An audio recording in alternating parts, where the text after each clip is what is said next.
So there is another new development in the case against Trump's former campaign manager. Now, this is Paul Manafort. Now, according to CNN, the government had just admitted to wiretapping Paul Manafort before, during, and after the 2016 presidential campaign. Holy shit. Now, that actually means that Trump could have been part of those conversations. Now, now right-wingers are jumping on this going, oh my God, see, Obama lied. They did wiretap Trump. No, they didn't wiretap Trump. They wiretapped Paul Manafort. You know, if he happened to have been talking to Trump, well, what are you going to do, right? Now, let me explain how this came about and what these orders are. Now, like I said, there were 2 court orders to wiretap Paul Manafort. Now, sources familiar with the matter told CNN that the government first obtained a secret court order under the Foreign Intelligence Surveillance Act in 2014. Now, that warrant allegedly focused on his work consulting for the government of Ukraine. So he was a big consultant for pro-Russian government in Ukraine. So Viktor Yanukovych. I have a hard time with his name, but so he's a little bit of trouble for that because he hadn't registered as a foreign agent like you're supposed to. Now, he had to go back and retroactively do that. So again, he's in a little bit of trouble for that because he did not disclose it. It's a big no-no. Now, that warrant actually ended in 2016. However, for some reason, the FBI decided to obtain a second warrant, which lasted until early 2017. Now, that period of time is when he was Trump's campaign manager.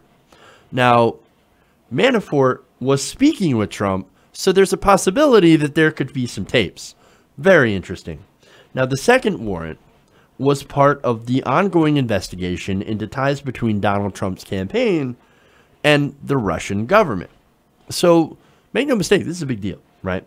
So this is the FBI saying that as far back as 2014, they believed Manafort was up to some shady shit in Ukraine, and that they had probable cause enough to get another to get a FISA warrant. And then after joining the Trump campaign, they're like, well, look, this guy, we've already been listening to him, and you know, he's been having these things with this relationship with Ukraine, which is very pro-Russian. And then here comes Donald Trump with some other Russian stuff. Maybe we should look into Paul Manafort some more. So they got another one. But of course, I'm sure some people will still say this is a complete coincidence. There's more. Last month, reports emerged that Mueller, that's Robert Mueller, had issued subpoenas for 6 public relations firms that had worked with Paul Manafort. And the ex-campaign chairman's spokesman was recently called to testify before one of Mueller's grand juries. Investigators were reportedly concerned that some of the intelligence connected by wiretapping Manafort included communications that indicated Manafort had sought Russia's help for the Trump campaign. However, 2 sources told CNN that the evidence is not conclusive. So let's examine that. That's not saying that there's not evidence. They're saying inconclusive, and basically that means that investigators cannot prove beyond a reasonable doubt that he did sought to collude with the Russian government in order to help Donald Trump. So what that says is that then there are still doubts, okay? And there's still a possibility that, yes, he did do it. It's just the evidence that we have right now does not prove it beyond a shadow of a doubt, okay? Now, the warrant, however, reportedly did not cover the time when Manafort, along with Donald Trump Jr. and White House senior advisor and Trump's son-in-law Jared Kushner, met in Trump Tower with the Russian lawyer, Natalia Veselnitskaya, who they had been told had possible damaging information on Hillary Clinton. So the warrant did not cover that. So they could not listen in on Manafort at that time. Now, if they had, it's possible they could have found out whether or not there was a transfer of information of value. Now, if there was a transfer of information of value, that would break campaign finance law and might get Manafort in a lot more trouble. Now, from what it looked like, though, is that they were still trying to find something along those lines.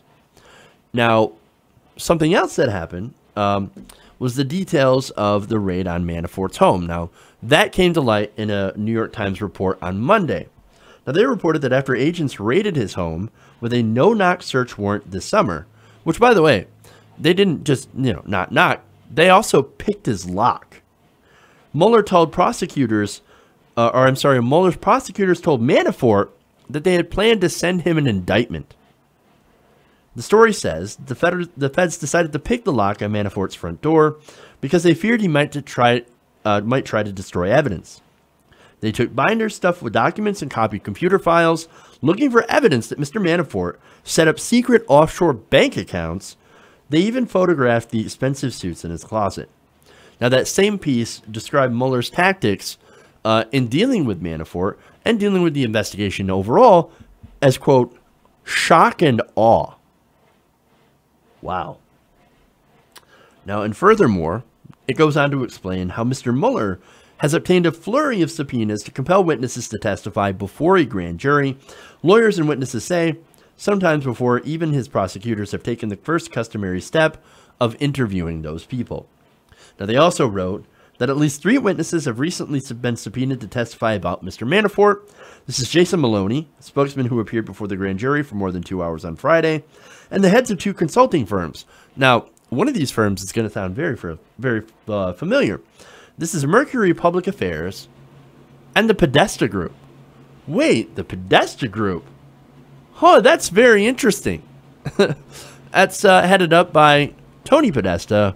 I believe it's a brother of John Podesta, who worked on Hillary Clinton's campaign. Connect the dots, if you will, on that one, if there is anything on that. But that would be a very strange coincidence. Now, those 2 firms worked with Mr. Manafort on behalf of Viktor F. Yanukovych. Damn, I have problems with that name. That is, of course, the pro-Russian former president of Ukraine. Mueller's team also took the unusual step of issuing a subpoena to Melissa Lorenza. Now, that's a specialist in lobbying law who formerly represented Mr. Manafort. So, look, man, they're not fucking around with this investigation. Mueller's team has been described as incredibly aggressive. Now, the Times compared this to when Bill Clinton was being investigated, and they noted that Ken Starr and Patrick Fitzgerald had never executed search warrants during their politically charged investigations in the Bill Clinton and George W. Bush administrations. But maybe that's the difference. Maybe this isn't just political. In this case, there might actually be something there. Again, we know the Russian government connected. We know that Russian government-connected troll farms had bought thousands of dollars in Facebook ads. And we also know that they infiltrated Facebook groups in order to spread propaganda against liberals, progressives, and to promote conspiracy theories and right-wing ideology. They had all sorts of social media presence to try and push things like, oh, the immigrants, we got an immigrant problem, and we got a problem with gays. So, we got to stop that. You know who stops that? Can't say anything, but it could be Trump. And so we also know that there was a ton of Macedonian Twitter bots that were out there doing the same thing. Now, what impact that had on the election, in my opinion at least, is very limited. I actually doubt that a bunch of bots made liberals stay home or turn them against Hillary Clinton. I think the biggest problem with the Hillary Clinton campaign was, or at least with the Hillary Clinton, the election, I should say, for Hillary Clinton was turnout. I think she did not excite people whatsoever. She didn't campaign in Michigan and Pennsylvania. She didn't reach out to progressives. And look, she did worse with the African-American vote than President Obama did. She could not capitalize on that Obama coalition, okay? Now, all the Russian propaganda and bots, well, those don't excuse the fact that the Clinton campaign was just a terrible mess. Hillary Clinton listened to the consultants. She listened to the donor class. She did not listen to progressives. She did not listen to the base or the grassroots, and ended up losing to a clown. And of course, you can thank part of that to the Electoral College as well, which is an outdated racist institution. Nonetheless, with all that established, if a foreign entity tried to swing our election using propaganda, well then, look, we deserve to know the truth about it, especially if it did break our own laws. And I realize the hypocrisy of that statement a little bit, since we have done the same to other countries. And I don't dispute that. And I think that what we did was also wrong. Again, we've invaded countries in order to lower prices of bananas. Okay? And we've, of course, invaded other countries or influenced other countries' elections in order to get to their natural resources. So I understand that we've done this, and we shouldn't have done this. So another country decides to do it to us back. Well, you can think of it maybe as karma, but at the same time, we also shouldn't abide by it. Because no country wants any other country to come in and mess with their elections, even if it didn't have that big of an impact. We still deserve to know the truth of it. Okay? And look, that's all I want. I want to get to the truth of the matter. I want to know whether or not there was a deal between Russia, the Russian government, and the Trump campaign. I want to know. And I want to know what each side had to gain in such a deal, if there is such a deal. And look, with Mueller being as aggressive as he is and really putting the screws to Manafort, well, we do have a pretty good chance of finding out. Manafort's running out of money for his legal defense. So, and you know what? Michael Flynn, he's also running out of money. He just recently put out a call for a GoFundMe in order to fund his legal defense. So again, Mueller's not fucking around. Okay. And look, there is a chance too that we could find nothing. Now, that would also be beneficial in a strange way, and let me tell you how.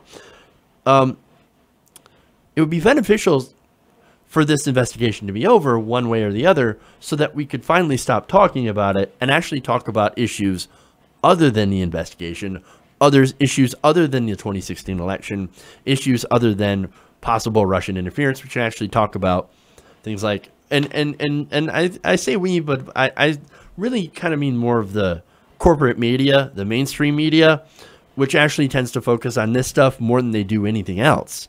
I actually want them to start talking about climate change and the role that it's playing in the current hurricane crisis, hurricane season. I want them to talk about Puerto Rico and their massive amount of debt and how we contributed to that. I want to talk about Medicare for all. I want to see them talk about Berniesville. I want to see them talk about progressive victories across the country. I want to see them talk about other things than this. So either way, right? As soon as the truth is known, then we can, no matter which way it goes, we can go back to talking about the more important issues of the country. And that's what I'm looking forward to. Hey everybody, thanks for watching this video. If you want to see more like this, please hit the subscribe button below. And if you want to support truly independent progressive media, please consider becoming a patron at patreon.com/TYTNation.